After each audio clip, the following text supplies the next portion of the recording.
Hello, everybody, and Happy New Year. With the new year comes a new set submission period for MSEM, and of course, with that comes a new crop of sets. I'm sure some of you have gotten a look at this set already. I think it's been submitted before, but if you haven't, we're going to take a little visual guide through Aekyu Idyllic Days. The first cards I'm going to note here are this set of lands, these kind of soul lands. Now they enter tapped and they have a forced return a land you control to its owner's hand trigger when they enter, and they tap for 2 of that color. But as far as I know, this is an effect that does not exist in MSCM right now.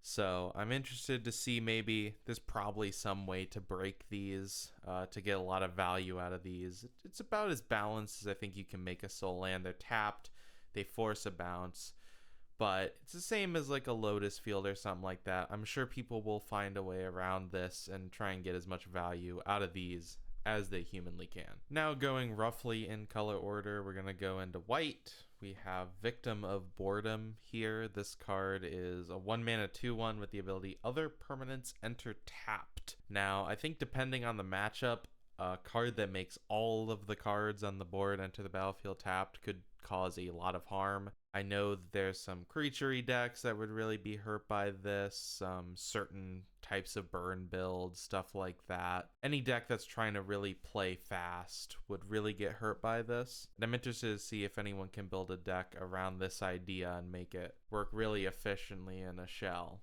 Here's a pretty reliable removal spell, Lost from Reality. Exile a non-land permanent, mana value less than or equal to amount mana spent to cast a spell. It kind of makes me think of Prismatic Ending in canon, although obviously this one's a lot easier to cast and it can pretty much blow up anything, albeit slightly less efficiently than Prismatic Ending can, which is obviously a big deal. And of course, this also gives your opponent a 2/2, but I think it's very easy for decks to have a way to answer a 2/2. And as a whole, this card is pretty good. I think this is an interesting piece of removal for some white decks out there. Now, this cycle of cards, I'm sure I'll talk about the rest of these when I get to these colors. These are the Conjure cards, so I believe they're all 1 mana instants at uncommon in this set that can conjure 1 of 3 different cards. This white one's pretty good. Obviously, the downside is you're kind of paying above rate for all these cards. You're kind of paying 2 mana for the 2/1. You're paying 3 mana for the Disenchant, or 5 mana for the Setting Sun. But if you're maybe a white control deck, this could be a really good piece, as essentially it's a 1 mana option of being either a Setting Sun or a Disenchant, and theoretically also a 2/1 if you really need a 2/1 for some reason. But I think that kind of versatility is enough to make this like either a really premier sideboard piece or just a main deckable card, saying most matchups you're going into, I'm gonna face either artifacts, enchantments, or I'm gonna have to deal with a lot of creatures. No matter what, I can get value out of at least one of the modes on this card. And any kind of white control deck, I think, can make a lot of use out of this card. Sly Consigliere. It's no Scion of Silence, but notably it is a when it enters trigger, so I guess ETB doublers work with it. It's got a meaningful ability. It's a 3/1 and not a 2/1. Comes with flash. This is a really beastly creature. I mean, it just asks for you to have it come into play tapped, and it can silence a creature. It can't silence non-creature permanents as well. So definitely a different realm than Scion of Silence. I guess this could be a meta read card, though. If AQ gets in, make sure any decks you're running Scion of Silence, take a look at the meta.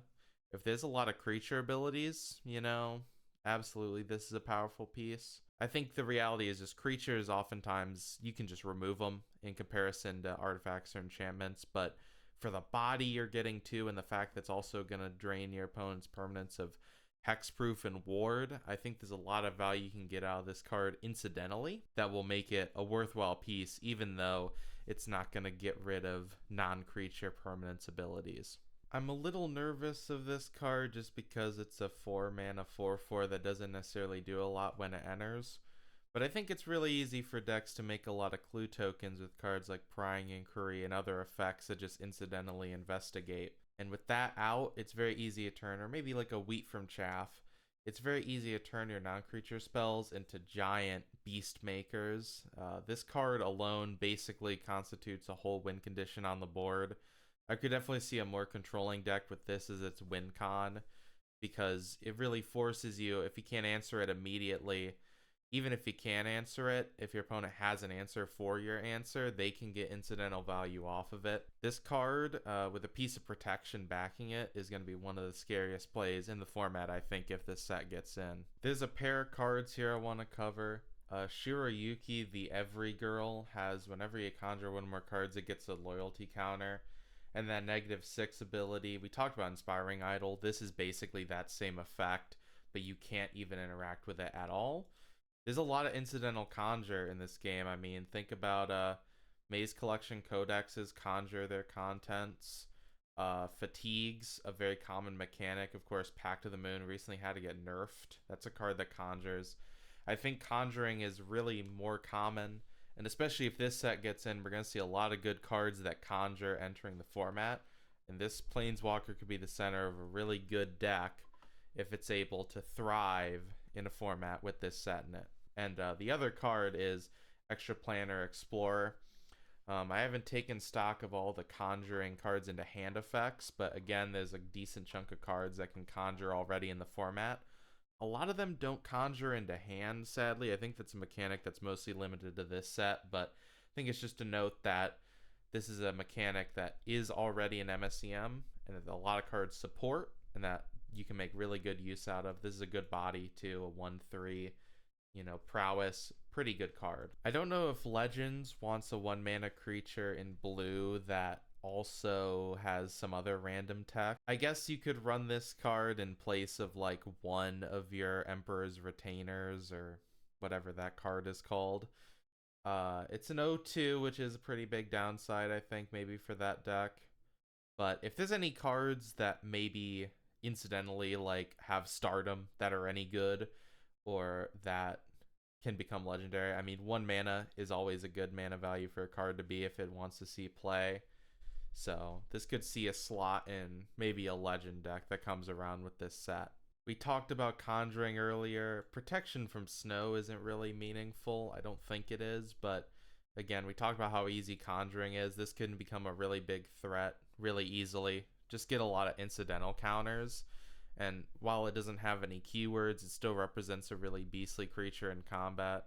This could be maybe like a 1 of or 2 of in a deck that is mostly incidentally conjuring, and it just represents a huge body that forces you to have an answer. Once again, we get to the conjure part of this cycle. This would be another card. These are reasons why those conjure cards are so good.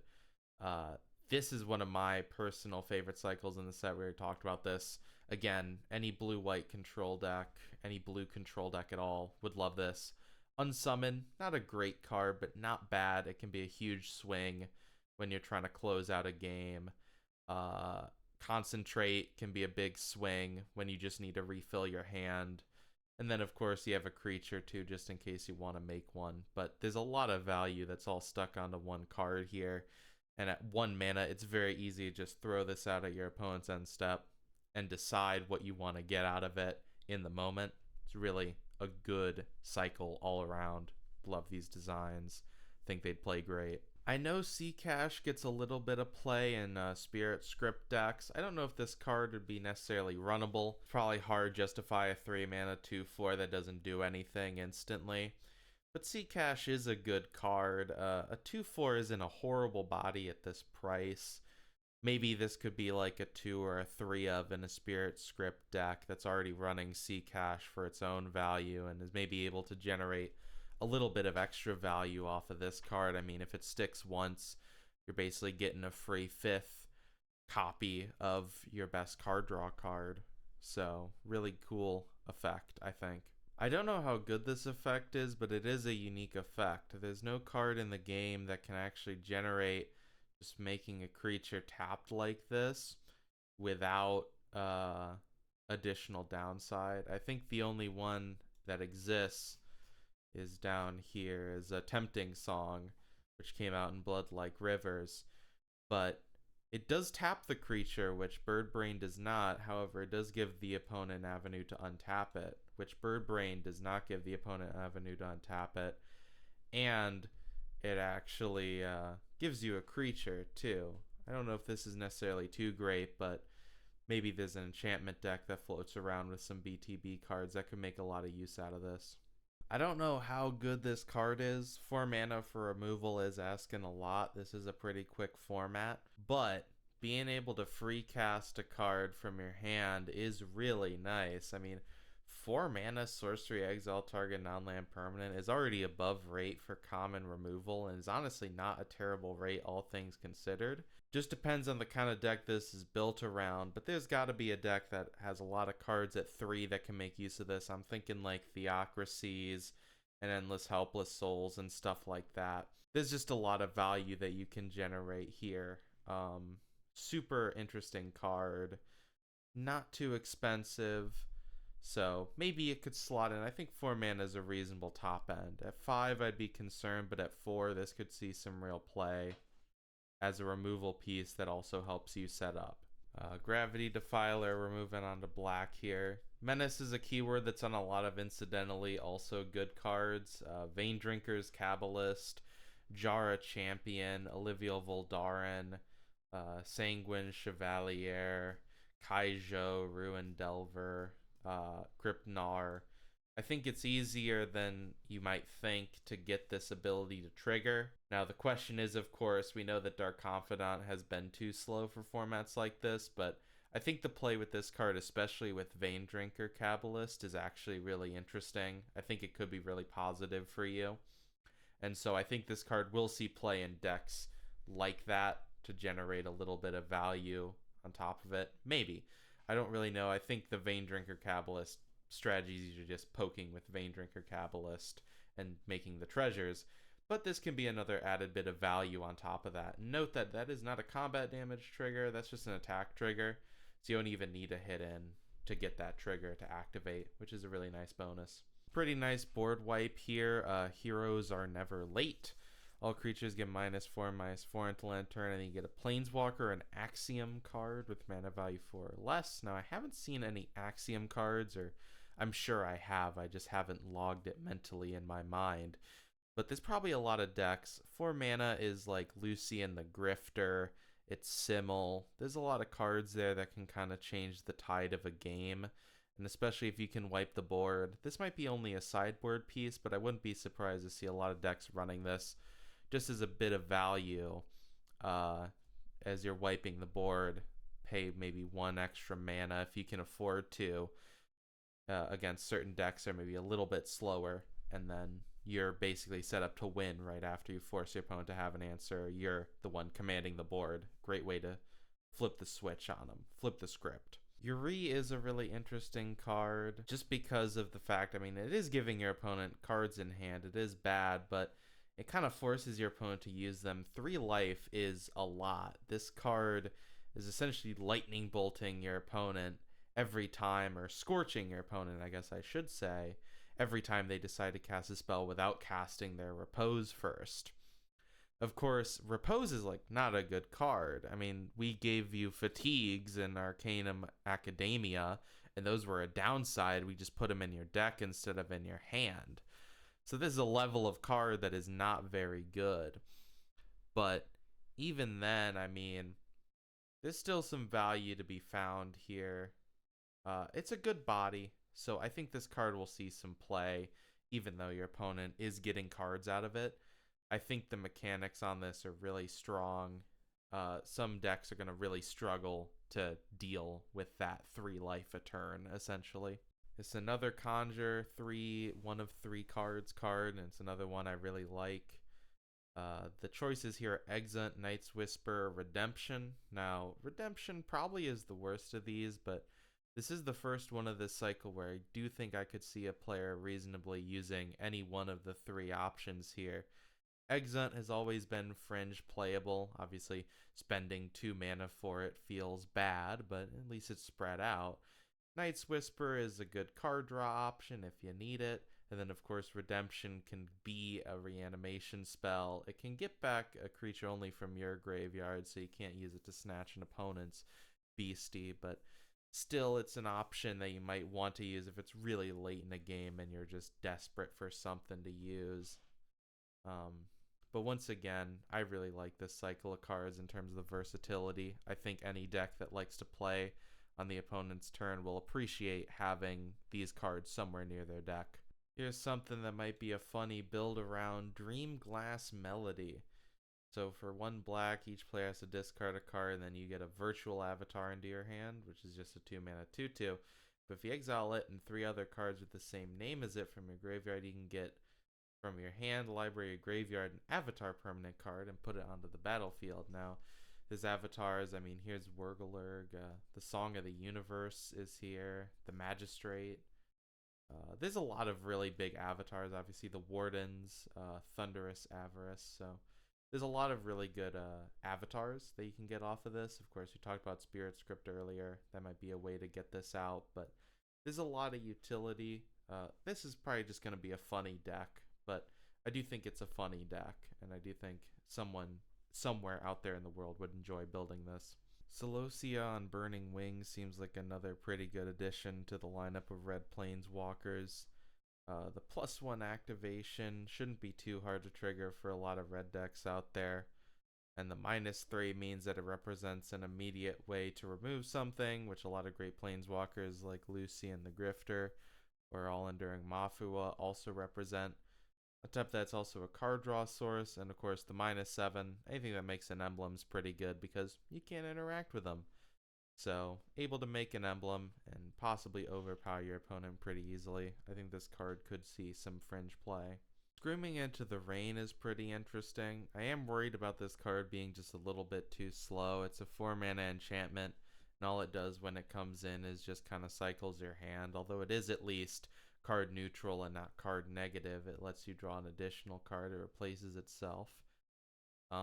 I think being able to scorch something every time you play a non-creature spell, I think there's a lot of value. I don't think it's very hard to get a deck where you can get a lot of value out of that. It's just a question of if it's fast enough. I don't know if there's a deck that's really able to use a card like this, but it's definitely got a place of kind of like a villainy style card where it's, here's an enchantment, if you can't answer it, your deck is bunk now. Oopsie. It's not quite as bad as Villainy, because Villainy is a very good Magic card, but it's similar in the sense of it's an enchantment, you need to answer it, or it can take over the game. I don't really know if this card will be any good. I just really like this game that this card is referencing, Valhalla, Cyberpunk Bartending. It's one of my favorite games ever.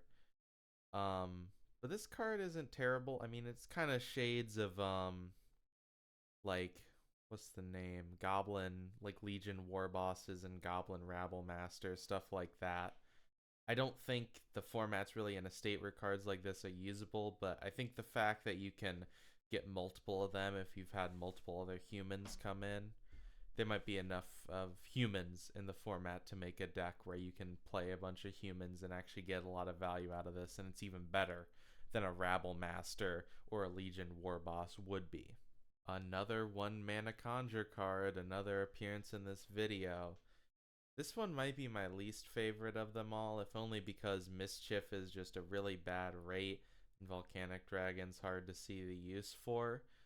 Lightning Strike as well is like, it's already you're paying 1 extra mana, let alone they're already getting a worse rate on your 3 damage, so it's probably the hardest to justify in terms of the rate, but again, the use case here is pretty clear. There's a way to rummage for some cards, or, I mean, it's looting, I guess, is Mischief. There's a way to deal damage to something, and there's a big beater. It represents a perfect trinity of effects that you might want on a card. If you had one card that could do everything, you'd probably want it to be able to cycle through your hand, blow something up, and then also represent a big threat at the end of the game. Just the ultimate versatility tool. Again, I think with the quality of cards on this one, it might get to the point where this one in particular is just a little overcosted for these effects, but we'll have to see. Mist and Charm Resplendent is probably going to be a really good piece for kind of those big dirtily green decks. The card Muse of Summer Revelry comes to mind. I believe that's what it's called. and that was kind of a similar effect. This one can turn itself into a 4/4, which obviously gives you a lot of value, but this can come down on 3, decent body at a 3/2, and just kind of generate a ton of value for you very quickly. I mean, the turn after this, you should be able to play a 4-drop. Your opponent has to answer this, or you're getting a creature with probably like 6, maybe greater power even, and then you're also drawing off of it. Really just uh, represents a really dangerous piece for green decks. Shayu is basically the gift of a one-time void portal, albeit it can only get creatures and planeswalkers, but the card you can discard can be of anything. 2/1 body, not bad. I don't know if there are any decks that are so focused in on needing a specific creature that they want to run a card like this. I mean, if those old, like, sack my guy, go get another guy decks, if those were still around, this would probably be a piece. And maybe this is a piece of consistency that's able to bring those back, possibly. It's definitely a lot of consistency for any kind of deck that's trying to combo with creatures or planeswalkers, or even just wants a specific creature or planeswalker a lot of the time. Another 1-mana conjure card, another card I'm mentioning, albeit this one I think is possibly even worse than the red one. The modes just aren't super engaging in my mind, personally. Forest, Legends Remembered, Overrun. Legends Remembered is 2 mana. Sorcery gets something back from your graveyard, and Overrun is Overrun, and the Forest is a forest. Again, these modes just aren't super appealing, and I think of all these colors, green is the one that's the least likely to be interested in playing on the opponent's turn in a way where a card like this would be most beneficial. Just not super crazy. I mean, you need something to get back off of Legends Remember. That's probably the only mode that really is like efficient, and the other thing is this represents a land or an overrun. This is probably the one that I'll see the least play, but I still have to mention it because it would probably just feel weird if I didn't mention it, given that I've mentioned all the other 4. This is a pretty solid modal spell here for green. Obviously, I mean, maybe you get the vision by now. I really like cards with a lot of different modes, a lot of options out of them. Traverse the City, pretty good. Little bit of life gain. You can get a basic land out of it to smooth your hand, and it can also act as a removal spell later in the game if you're a creature-based deck. I think any deck that's willing to say they're probably going to have a creature on board, I think this is a worthwhile card to look at, just because the sightseeing ability, again, that helps you smooth out your draws a little bit. Just make sure you have the mana. Obviously, it's kind of a worst case scenario. You really don't want to spend your turn paying a green to conjure up a basic land, but sometimes you gotta do it. We're on to multicolor cards now. I just want to talk about Chroma Network Rival. I'm not super high on Awe tokens, which are enchantment tokens with Exalted. I'm just not super high on them and how they're used mostly. I think like green didn't get a lot of representation because I'm just not super high on them, but Chroma Network Rival I think is pretty good. Whenever a basic land control enters is a pretty easy trigger to create a lot of these, and the inability to get chump means that this is a pretty natural payoff for those exalted counters. I don't know if this is the best way to use it. I just think one creature attacking isn't ever super efficient, but if there's any way to use it, I wouldn't be surprised if this is one of the better ways to do so. I talked about how conjuring is pretty easy. There's Heartfelt Composition, 2-mana enchantment, gives you a benefit for conjuring cards. No ETB, no abilities, really easy to use, so it is an A+B problem, which is a big downside. But again, think about stuff like Pact of the Moon. There's so many cards that just incidentally conjure, and especially if this set gets in, there'll be more stuff that incidentally conjures, so it'll be really easy to generate a lot of value out of this card. I haven't actually pulled up a search to see if this breaks anything, but Saren Exponent Mage giving everything Stardom 4 mana essentially seems like a bit of a slippery slope. I'm not a great deck builder. I'm sure there is a great deck builder out there though that could figure out what card this breaks and make a deck with it, because there's a lot of value here. I mean, the downside, obviously, you need it to survive for a turn. Dies to Anapraxia's Endeavor, dies to a Scorch, it's only a 3/3. Maybe there's something here, I just don't know. There's a really good colorless hate piece here, Under Public Eye. So when it enters, you get a draw card. I assume it's supposed to be, I suppose it's supposed to not be an aura and just be an enchantment. When it enters, you draw a card. Whenever a thing conjures into someone's hand, they have to discard a card. And if you spend no mana on a spell, he gets countered. Always, I mean, if this set gets in the format, there's always going to be a sideboard option you need to consider depending on the meta. If some kind of free casting deck is the hip new thing, this card will invariably become popular. I mean, replacing yourself is a really good thing to do as a 2-mana enchantment. I believe that's it. I know we started on a set of lands, but I'll end on a land too. This is Halcyon Road. So it enters tapped, and when it enters, you can exile a card from your hand. If you do, you draw a card, and then you can tap it to add 1 mana of any color among the exile card's colors or colors it could produce. So whether it hits a land or something that isn't a land, you can still get some value out of it. I don't know what deck would want this. Obviously, a tapped land is a pretty hard sell, especially one that can't come in untapped, but I think being able to cycle through the cards in your hand is definitely a big kind of upside and interesting thing to add onto this card. I do think it's pretty interesting. I obviously like a lot of the new mechanics. I like the focus on conjuring.